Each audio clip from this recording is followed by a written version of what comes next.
He kicked his abandoned black X at the private jet lounge, unaware her Korean mafia husband was watching. The champagne flute shattered against marble before Zara even registered the movement. Then came the impact, Raphael's Italian leather shoe connecting with her ribs, sending her crashing into the private terminal's Christmas display. Ornaments exploded around her, her coat tore, her wrist cracked against the metal stand edge, blood welled immediately. For 3 seconds, Incheon Airport's private jet lounge went completely silent. Zara looked up from the floor, tasting copper, at the man who destroyed her life 4 years ago. Raphael stood over her, his face twisted with that familiar contempt she'd seen the day he emptied her apartment and vanished. He had no idea who she'd become, no idea about the platinum band hidden under her glove, no idea about the penthouse in Gangnam she'd left that morning, or the man whose security team was now moving toward him with lethal precision. And Raphael definitely had no idea about the man watching from the executive lounge's upper level, Park Ji Hun, her husband, Seoul's most dangerous underground king, the man whose calm, cold voice was already speaking Korean into his phone, giving orders that would dismantle Raphael's entire existence. Raphael had just kicked the wrong woman, and in approximately 6 minutes, when Ji Hun descended those stairs, Raphael was going to learn exactly what happened when you hurt someone a monster loved. But right now, in this frozen moment, Raphael still thought she was nothing. That was about to change forever. Before we continue with what happened when Ji Hun reached the terminal floor, make sure you're subscribed and notifications are on. You won't want to miss how this unfolds. Zara's morning had started normally. She'd been selecting a simple black coat from their closet when Ji Hun appeared, already dressed in a suit that cost more than most people's monthly salary. "You're doing it again," he said. "What? Choosing the least expensive things you own." He crossed to her, hands sliding around her waist. "You're married to me now. Stop shopping in your closet like you're broke." She laughed. "I like simple things." "I like spoiling you." He kissed her neck. "Humor me." "You humor me by accepting who I am." His expression softened. "Always." Then, more seriously, "You're flying to Tokyo today?" "Just overnight, meeting with the International School Network about the scholarship program." Something flickered in his eyes.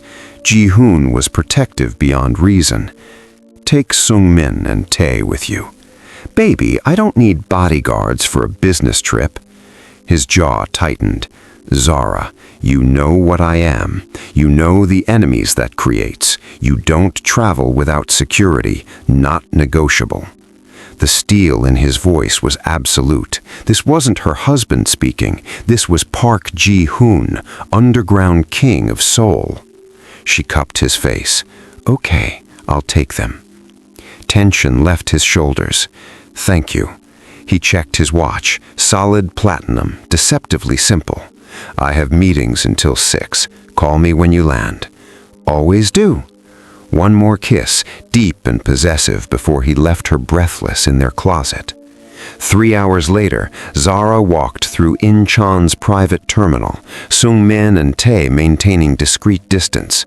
The lounge was cathedral-like, marble floors, floor-to-ceiling windows overlooking runways, Christmas decorations, elegant and expensive. She'd just collected her boarding pass when she saw him. Raphael. 4 years vanished instantly. She was back in their apartment, 8 months pregnant, reading his note. "Can't be tied down to a desperate woman and her trap baby. Took what I'm owed. Don't contact me."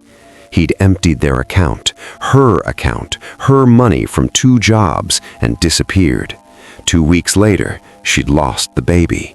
Stress, malnutrition, heartbreak.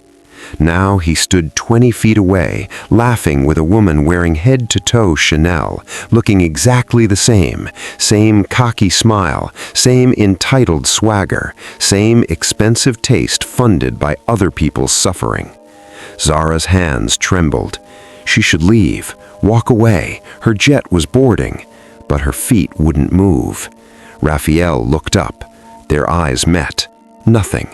Then recognition, followed by something uglier than contempt.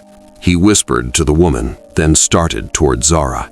"Well, well," Raphael drawled, that familiar condescension making her skin crawl. "Zara, didn't expect to see you in the private terminal.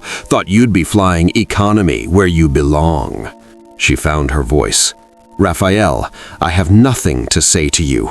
"Still bitter?" He looked her up and down mockingly. "Though I see you've found another man to fund your lifestyle. That's always been your specialty, hasn't it? Playing victim until someone takes pity." The words hit like physical blows. Sungmin and Tae were moving closer, sensing danger. "You left me with nothing," Zara said quietly, hating how her voice shook. "You stole everything."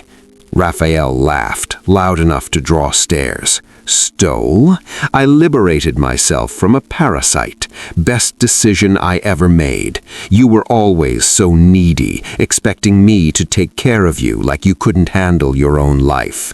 I was pregnant with your child. Was I supposed to care?" His eyes went cold. "I told you I didn't want kids. You probably got pregnant deliberately, trying to trap me. Thank God I escaped when I did." Zara's vision blurred. The woman Raphael had been with approached, linking her arm through his possessively. "Is this her?" the woman asked, looking Zara over with disgust. "The ex who stalked you?" "Stalked?" Zara's voice rose. "I never—" "Don't make a scene," Raphael cut her off. "You're embarrassing yourself, as usual." He turned to leave, dismissing her completely. Something in Zara broke. 4 years of rebuilding herself, of wondering why she hadn't been enough, of nights crying alone. "You destroyed me," Zara said, voice cracking. "I lost everything because of you. Our baby died because—" Raphael spun back, face twisted with rage. "Don't you dare try to guilt me with that lie." "It's not a lie. I lost our baby because I was starving and homeless and—" "Shut up." He moved toward her aggressively. Sungmin stepped between them instantly, hand inside his jacket, where Zara knew he kept his weapon. Tae had his phone out, calling Ji Hun. Raphael barely glanced at them. "What? You hired some Korean muscle to make you feel important?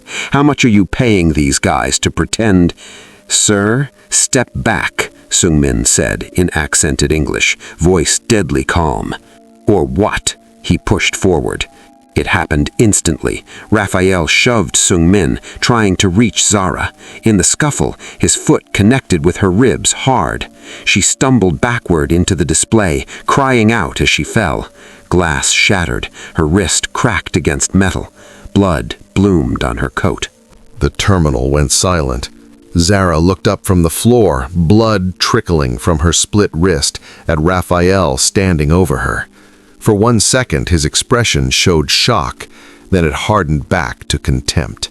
"Stayed down where you belong, you worthless." He didn't finish. Sungmin had him on the ground in 2 seconds, arm twisted behind his back.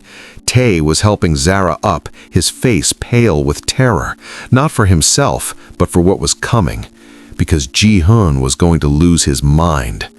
"Ma'am, are you hurt?" Tae asked in Korean, then English. "We need to get you to medical." "I'm fine," Zara whispered, but she wasn't. Her hand shook, her wrist throbbed.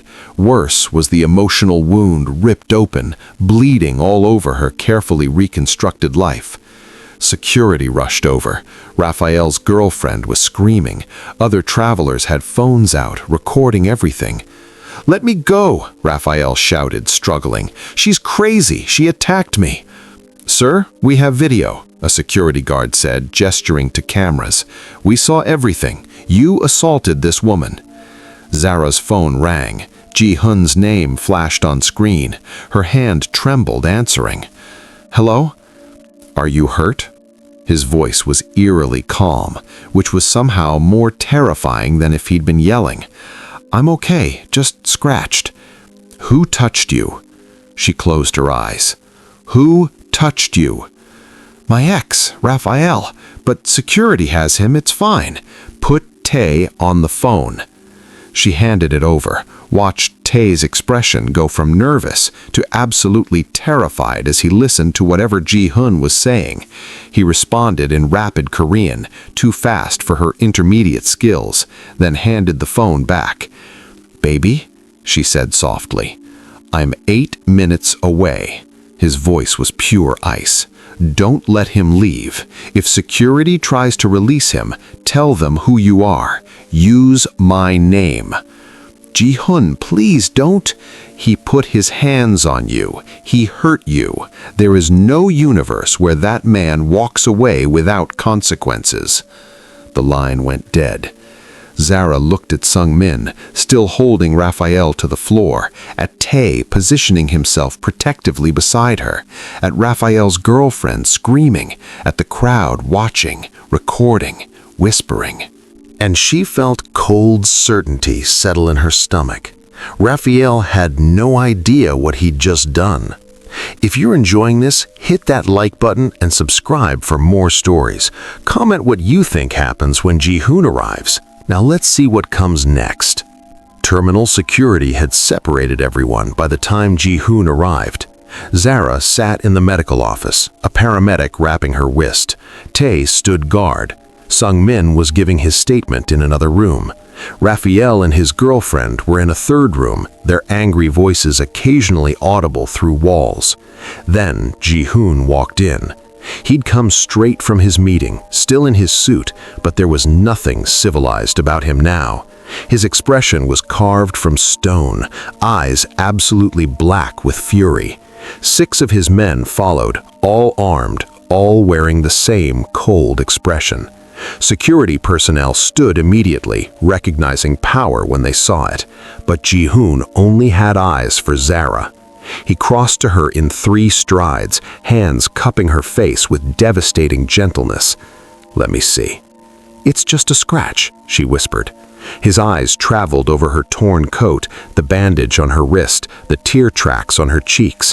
When he looked at her again, she saw murder in his eyes. Who is he? His voice was barely above a whisper. Point him out.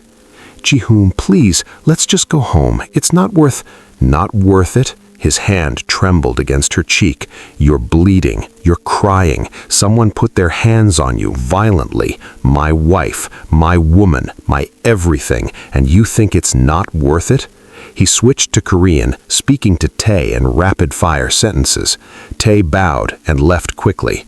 Mr. Park? A security supervisor approached nervously, clearly recognizing the name.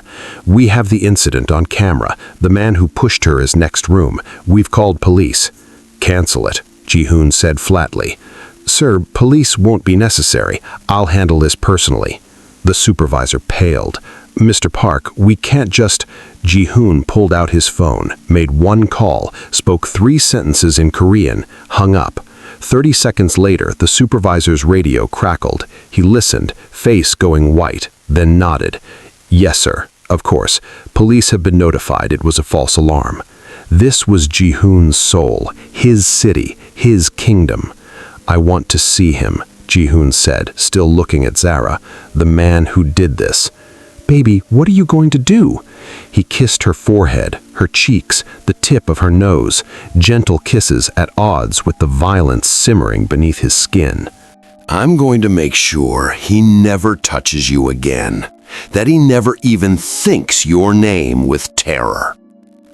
Then he was gone, his men following, and Zara was left with terrible certainty that Raphael's life was about to change forever. Through the walls, she heard a door open, heard Raphael's aggressive voice. About damn time someone with authority showed up. I want that crazy woman arrested for... His voice cut off abruptly. Ji Hun's voice, too low to make out words, but the tone unmistakable, dangerous, controlled, deadly.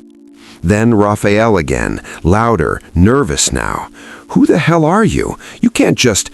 A crash, the girlfriend screaming, security guards shuffling nervously. Despite Tae's protest, Zara moved to the door.